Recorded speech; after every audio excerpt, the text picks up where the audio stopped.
When Richard I, on his accession, picked out Hubert Walter, Bishop of Salisbury, to be Archbishop of Canterbury, he chose a prelate whom he could rely upon as his representative. Though a man of little learning, he was a capital lawyer, a strong administrator and expert at raising money for the king. Hubert was no champion of the poor as St. Thomas had been, no preacher of righteousness like St. Anselm, no stickler for the rights of the church or the liberties of the people. He was the king's man, and as he was neither gifted with a knowledge of letters nor endued with the grace of lively religion, so in his days the Church of England was stifled under the yoke of bondage. Richard Coeur de Lion, occupied with the Crusades, had no mind for the personal government of England. He depended on his ministers for money to pay for his military expeditions to Palestine. England was to him nothing more than a subject province to be bled by taxation. Both William Longchamp and Hubert Walter, to whom Richard committed the realm, when he left England for good in 1194, did all that could be done to meet the king's demands. Government offices, earldoms and bishoprics were sold to the highest bidder. Judges bought their seats on the bench and cities bought their charters. Crown lands already granted to tenants were again taken up by the king's authority, and the occupier compelled to pay for readmission to his holding. Even the Great Seal was broken by the Viceroy's authority, and all documents signed by it had to be reissued, with the payment of the usual stamp duties for new contracts. Richard's charter left to the citizens the business of assessing their own taxes, and in 1196 there was trouble over this matter, for in that year the city fathers decided that the large sums required by Archbishop Hubert for the king's needs should be paid in full by the poorer craftsmen and labourers, who had no say in the matter. Whereupon up rose William Longbeard, the son of Osbert, and made his memorable protest against these proceedings, to go down to history as the first popular agitator in England.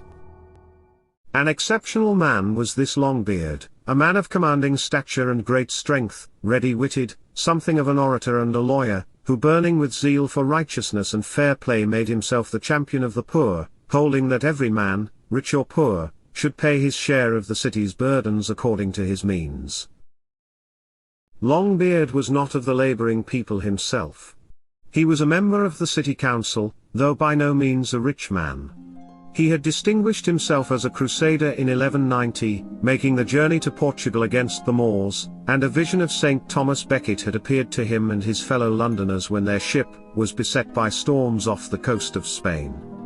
Longbeard was known to the king, and he was already hateful to the ruling class because he had declared that Richard was being defrauded by financial corruption of the money raised for the crown. Richard was in Normandy in 1196, and Longbeard, having banded together 15,000 men in London, under an oath that they would stick by him and each other, went to the king and laid their grievances before him.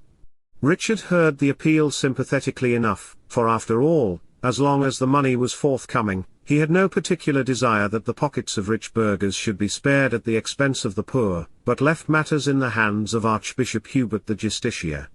Longbeard returned to London, and with his workmen in revolt, bid an open defiance to the Justiciar. For a time Longbeard was too strong for the Justiciar. At a great gathering of citizens, held in St. Paul's churchyard, the Justiciar's men sent to arrest Longbeard had been driven out of the city with violence. But the aldermen grew more and more frightened at Longbeard's bold speeches and his big public meetings, and weakness and cowardice began to demoralize the League. The people, who had risen for liberty and freedom, fell away from their leader, and Osbert was left with a comparatively small band to face the anger of the Justiciar. Backed up by the city fathers, Hubert's officers again attempted to seize the agitator. Longbeard, hardly pressed, snatched an axe from one of his assailants and slew him, and then retreated, overwhelmed by numbers, to take refuge in the church of St. Mary le Bow in Cheapside. There was a right of sanctuary in this church, a right not to be denied to the commonest felon. But what were rights of sanctuary to the Justiciar bent on hunting his prey to the death?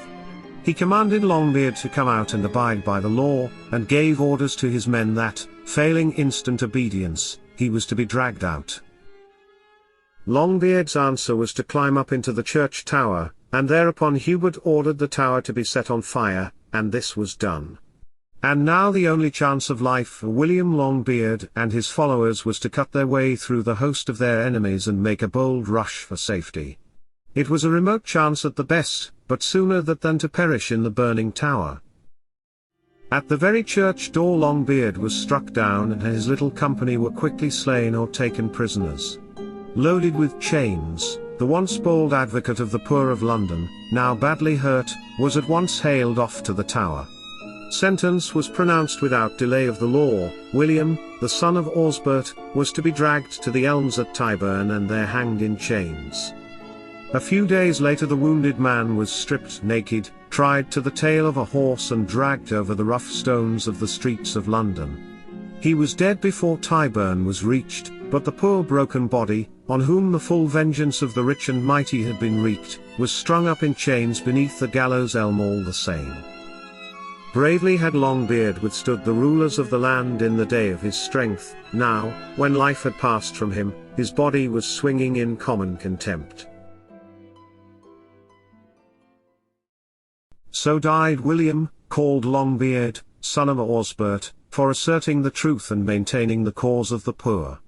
And since it is held that to be faithful to such a cause makes a man a martyr, for a time multitudes, the very folk who had fallen away from their champion in the hour of battle and need, flocked to pay reverence to the ghastly, blood-stained corpse that hung at Tyburn, and pieces of the gibbet and of the blood-stained earth beneath were carried off and counted as sacred relics.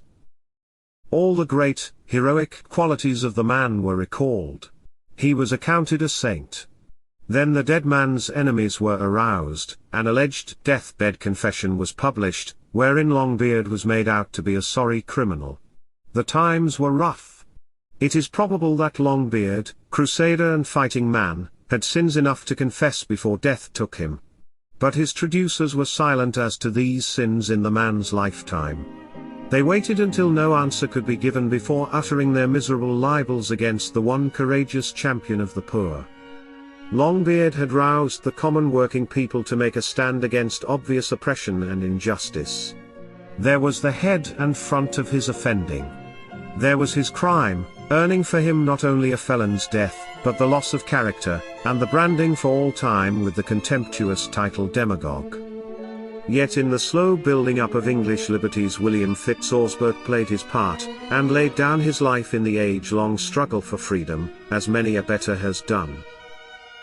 In 1198, 2 years after the death of Longbeard, Hubert was compelled to resign the justiciarship. His monks at Canterbury, to whom the Church of St. Mary, in Cheapside, belonged, and who had no love for their archbishop, indignant at the violation of sanctuary and the burning of their church, successfully appealed to the king and to the pope to make Hubert give up his political activities and confine himself to the work of an archbishop.